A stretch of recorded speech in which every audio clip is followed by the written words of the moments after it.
Mahfud tegas mengkritik putusan MA soal batas usia kepala daerah. Menurut Mahfud, putusan MA tersebut destruktif karena cacat secara etik, moral, dan juga hukum. Melalui kanal YouTube Mahfud MD Official, mantan Ketua Mahkamah Konstitusi ini menegaskan peraturan KPU sudah sesuai dengan Undang-Undang Pilkada. Ia pun heran, MA justru menilai PKPU itu bertentangan dengan Undang-Undang. Mahfud pun menyarankan KPU untuk menerapkan ketentuan pasal 17 Undang-Undang Kekuasaan Kehakiman yang menyatakan setiap putusan yang cacat moral tidak usah dilaksanakan.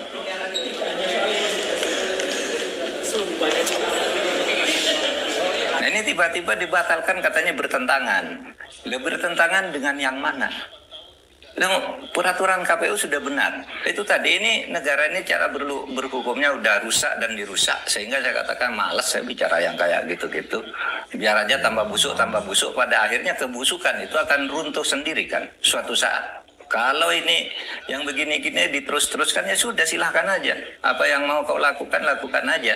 Mumpung Anda masih punya posisi untuk melakukan itu. Tapi suatu saat itu bisa akan memukul dirinya sendiri ketika orang lain menggunakan cara yang sama.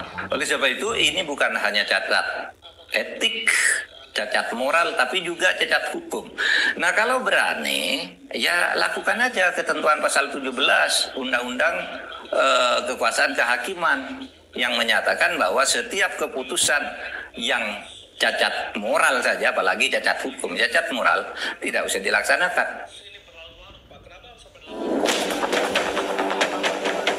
Ketua DPP PDI Perjuangan Puan Maharani menyerahkan kepada masyarakat soal putusan Mahkamah Agung yang mengubah penghitungan batas usia calon kepala daerah menjadi 30 tahun saat dilantik. Puan mengingatkan putusan tersebut berlaku untuk proses pemilihan kepala daerah. Karenanya, keputusan yang dibuat harus bertujuan pelaksanaan pilkada berjalan baik, jujur, dan adil. Ya seharusnya keputusan MA itu berlaku untuk proses-proses pilkada. Itu kan untuk proses pilkada yang baik, berjalan jujur, adil, dan memang terbaik untuk pelaksanaan pilkada ke depan bagi bangsa dan negara. Jadi ya selanjutnya silakan masyarakat yang kemudian melihat apakah itu terbaik ataukah tidak, ya silakan masyarakat yang kemudian memberikan masukannya. Sementara itu, Ketua Umum PSI Kaisang Pangarep yang disebut-sebut diuntungkan dengan terbitnya putusan MA itu bilang, secara aturan, putusan MA memang memungkinkan dirinya ikut pilkada, meski ia masih menunggu putusan tersebut diterapkan dalam peraturan KPU. Dari peraturan yang kemarin diubah di MA, saya memungkinkan untuk maju. Tapi itu kan belum masuk ke PKPU. Saya nggak tahu prosesnya bagaimana, maksudnya dari PKPU sendiri apakah harus berkonsultasi dulu dengan DPR atau tidak, itu kan saya tidak tahu karena saya tidak ikut-ikut. Nah, sekarang PSI sendiri ada 8 kursi di DKI. Jadi kalau kita lihat, sewajarnya PSI bisa mencalonkan hanya saya maju atau tidak, tunggu kejutannya di bulan Agustus ya. Hingga sepekan setelah putusan MA dikeluarkan, belum ada penjelasan dari MA soal putusan yang dinilai sebagian pakar hukum tata negara sebagai produk yang cacat hukum. Terakhir, Ketua MA Agung M. Syafruddin menolak berkomentar soal putusan yang dikeluarkan lembaganya. Kalau itu saya belum baca deh, ya bisa saya komentar ya. Kita kan tidak boleh berkomentar terhadap putusan. Nah, ya, oke ya, oke. Kalau untuk putusan 23 itu belum ada. Oh, belum, tidak boleh. Kita tidak boleh komentar-komentar. Penjelasan Mahkamah Agung sangat dinantikan untuk menjawab kritik keras putusan karena dianggap syarat muatan politik. Tim Liputan Kompas TV. Setelah putusan MA diterbitkan, Mahkamah Agung belum memberikan tanggapan soal putusan yang dinilai sebagian kalangan cacat etik dan hukum. Lalu bagaimana menakar kualitas putusan MA yang dinilai sebagian kalangan syarat muatan politik? Kita bersama dengan Ketua Pusat Bantuan Hukum Indonesia Julius Ibrani melalui sambungan telepon. Dan juga ada Dewan Penasihat dan Juru Bicara PSI Irma Huta Barat yang sudah bergabung. Selamat sore Mas Julius, Bu Irma. Selamat sore, apa kabar? Baik, sambil kita menunggu ya, Bu Irma, kita menunggu Mas Julius bergabung bersama kita sore hari ini. Bu Irma, saya ingin minta tanggapannya dari Anda. Ini ketika putusan dari Mahkamah Agung ini dinilai politis lah, cacat etik, moral, dan juga hukum. Anda dari PSI yang kemarin Kaisang ikut berkomentar, bagaimana tanggapan Anda, Bu Irma? Iya, begini kan, kalau itu sudah menjadi putusan hukum kan artinya berlaku untuk semua orang, semua masyarakat di seluruh Indonesia. Dan MA dalam mengambil keputusan tentu saja ada pertimbangannya, itu yang pertama. Lalu yang kedua, yang mengajukan itu kan adalah Partai Garuda. Jadi kami di PSI sebetulnya tidak ada hubungannya sama sekali, dan Partai Garuda juga ketika mengajukan tidak bertanya kepada kami atau melakukan itu karena kami. Jadi hanya gara-gara Kaisang akan dianggap maju untuk pilkada, maka menjadi dikait-kaitkan. Jadi ini jadi guilty by association jadinya ini, Mas. Oke, baik. Mas Julius, udah bergabung? Sudah bergabung, Mas Ibrahim, terima kasih. Baik, gimana tanggapan Anda soal putusan MA ini? Ketika banyak gelombang kritik, cacat etik, cacat moral, cacat hukum, Anda melihatnya seperti apa? MA belum memberikan tanggapan apapun soal ini. Oke, baik. Saya kasih pertimbangan dua hal. Pertama, MA juga tidak di dalam kondisi yang baik-baik saja. Begitu banyak kasus korupsi yang melibatkan Hakim Agung, dan bahkan ada satu Hakim Agung yang berkali-kali ditetapkan tersangka dan masih berproses terus sampai sekarang. Artinya reformasi di Mahkamah Agung terkait dengan integritas, korupsi, dan segala macam ini masih dipertanyakan. Dan ya, PBHI menerima banyak pengaduan sekali terkait dengan kinerja Mahkamah Agung, utamanya dalam hal lambatnya penanganan perkara, intransparansi, dan banyaknya kejanggalan dalam putusan. Itu pertimbangan pertama sebagai background. Okay. Yang kedua, yang perlu kita lihat di dalam substansi putusan nomor 23 PHUM 2024 itu adalah, satu, ini dimasukkan 22 April lalu cepat diputus 1 bulan, sedikit lebih. Ini sangat janggal karena ribuan perkara lainnya ini menunggu dan jarang cepat diputus. Yang pertama, dari segi substansi yang kita tahu pertimbangannya itu, ini juga tidak ada yang betul-betul relevan dengan apa yang diatur di dalam pasal. Bahkan ini menjadi ranah Mahkamah Konstitusi. Dalam hal satu, dia mempertimbangkan original intent yang dibahas oleh anggota DPR ketika menyusun peraturan perundang-undangan itu. Padahal materinya, objeknya adalah peraturan KPU. Peraturan KPU yang diajukan sebagai objek di dalam uji materi di Mahkamah Agung hanya boleh diuji berdasarkan undang-undang ya nomor 10 tahun 2016. Tidak bisa dia memasuki sampai pembahasan DPR dan segala macam. Itu jelas-jelas offside dan mengambil ranahnya Mahkamah Konstitusi. Dan bahkan ada pertimbangan soal kepemudaan di dalam pembentukan konstitusi kita, Undang-Undang 45 ini sama sekali ngawur dan tidak relevan. Dengan kejanggalan yang Anda sampaikan, ada dugaan syarat politis? Oh jelas, makanya kan begini, kita melihat begini, kalau dari segi prosedur ini kemudian tidak dapat dipertanggungjawabkan dalam arti tidak sesuai dengan realita yang dihadapi pencari keadilan, masyarakat miskin, aktivis dan yang lain, ini secepat kilat. Yang kedua, dari segi pertimbangan putusannya itu juga terjadi kejanggalan, maka patut dipertanyakan siapa yang mendorong ini agar terjadi percepatan, siapa yang akan memanfaatkan sehingga jalurnya jalur cepat, dan ini karpet merah. Ini hal yang benar-benar fundamental, ini tidak bisa diperdebatkan. Saya tidak akan katakan pertimbangan politis dan lain-lain, tetapi dari segi prosedural yang janggal, dari segi pertimbangan yang tidak dapat dipertanggungjawabkan juga, maka menimbulkan pertanyaan, lantas ini ada apa, siapa yang dorong, dan untuk siapa? Itu yang paling penting untuk kita perhatikan. Baik. Gitu, Ibrahim. Bu Irma, ketika banyak pertanyaan, ada yang soal karpet merah, siapa yang dorong, tapi satu yang bisa membuka jalan soal ketika putusan MA ini diketok kan, Kaisang akhirnya bisa nih, ada kesempatan untuk masuk ke bursa Pilgub. Ini jadi pertimbangan tidak? Atau bagaimana hitung-hitungannya dari PSI? Bu Irma menanggapi soal ini, dari polemik MA ini.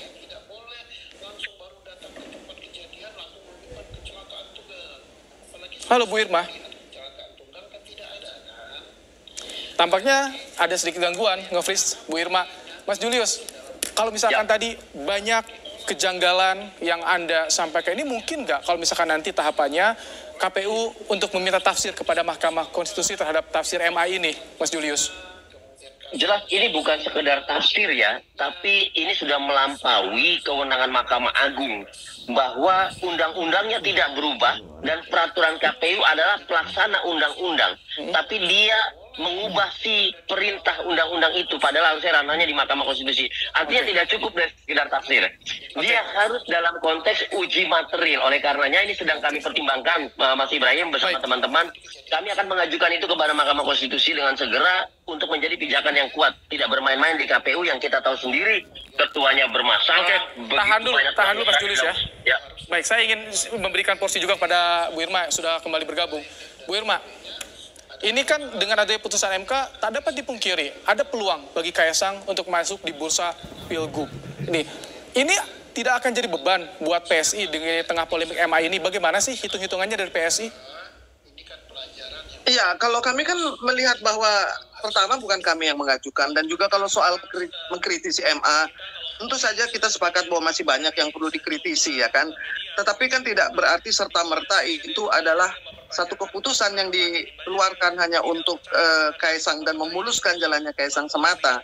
Yang pertama, belum ada pengumuman bahwa Kaisang akan maju menjadi pilkada. Mungkin nanti Agustus baru akan diumumkan seperti yang sudah dikatakan oleh ketum kami itu. Lalu juga soal bagaimana keputusan MA yang katanya perlu direformasi dan ada prosedural yang janggal, tafsir yang melampaui kewenangan MA dan lain-lain sebagainya. Semua kritik terhadap MA itu adalah kritik yang harusnya konstruktif ya, bisa dilakukan untuk memperbaiki MA. Tetapi kan tidak serta-merta lalu hubungannya karena PSI atau karena kami ingin memuluskan Kaisang, maka MA mengeluarkan putusan 23 PHUB 2024 itu. Jadi ini kita juga harus melihat bahwa MA mengeluarkan itu kan ada konsiderannya. Kalau konsiderannya itu sudah dijelaskan dan sudah keluar putusannya, maka itu berlaku bukan hanya untuk Kaisang saja, bukan? Itu berlaku untuk seluruh rakyat Indonesia. Jadi kami di PSI dalam hal ini menerima putusan itu karena bukan kami yang mengajukannya. Lalu juga kalau ingin ditanyakan kepada DPR ataupun kepada KPU, silahkan ditanyakan. Tetapi tidak betul bahwa putusan itu keluar untuk memuluskan jalannya Kaisang untuk mengikuti pilkada. Itu yang perlu digarisbawahi, Mas. Baik. Mas Julius, Kaisang menyampaikan belum ada rencana soal ini, bahkan nunggu sampai Agustus, belum pasti juga. Kenapa begitu besar gelombang soal ini penuh syarat muatan politis di putusan MA ini, Mas Julius? Kenapa begitu banyak kritik? Masyarakat ya, seluruh rakyat Indonesia masih ingat apa yang terjadi di dalam putusan MK nomor 90. Masyarakat juga masih ingat ucapan-ucapan dari Presiden Joko Widodo yang mengatakan tidak mungkin, masih terlalu muda dan segala macam, yang faktanya kemudian maju dan kemudian terpilih gitu. Jadi jangan menganggap bahwa masyarakat ini tidak dapat melihat dan tidak dapat mendengar. Jangan melihat masyarakat tidak dapat mengingat apa yang sedang terjadi, dan jangan memandang masyarakat seolah-olah tidak merasa bahwa ada hak yang sedang diambil di situ, ada demokrasi yang dimiliki rakyat sipil yang sedang dibajak di situ, ada peraturan perundang-undangan yang dikangkangi di situ. Jadi ini tidak bisa dipungkiri. Yang kita tahu, Kaisang 25 Desember nanti akan ulang tahun dan berusia 30, sehingga proses pelantikan ke apapun itu yang terjadi di Januari atau Februari itu telah melampaui syarat yang dimaksud. Jadi itu maksud dari pertanyaan ketiga yang saya sampaikan tadi, Ibrahim. Kepada siapa ini ditujukan dan dapat dimanfaatkan? Sementara tidak mungkin ini dimanfaatkan oleh Julius Ibrani dari PBAI. Tidak mungkin, saya bukan makhluk politik. Jadi yang diuntungkan dari putusan MA ini siapa menurut Anda? Jelas di situ adalah Kaisang Pangarep, dan sebaiknya memang ditegaskan demikian gitu. Jangan diselimuti dengan kepura-puraan. Memang tegas-tegaskan saja. Masyarakat butuh politisi yang tegas. Masyarakat butuh politisi yang tangannya kuat, sikapnya kuat, karakternya kuat. Apabila terjadi ngeles ini, bukan itu segala macam, ini juga tentu menurunkan kepercayaan masyarakat terhadap para politisi itu. Dan koalisi masyarakat sipil akan gugat ke MK soal tafsiran dari MA ini, putusan MA ini. Jelas, kami berpendapat bahwa ini klausul di bawah undang-undang dan kemudian dihapus oleh peraturan KPU di bawah Mahkamah Agung. Ini yang tidak relevan sama sekali, dan ini harus diuji secara konstitusional di Mahkamah Konstitusi. Sama seperti Pilpres kemarin dengan putusan MK 90. Nah, kan pertanyaannya gini, Ibrahim.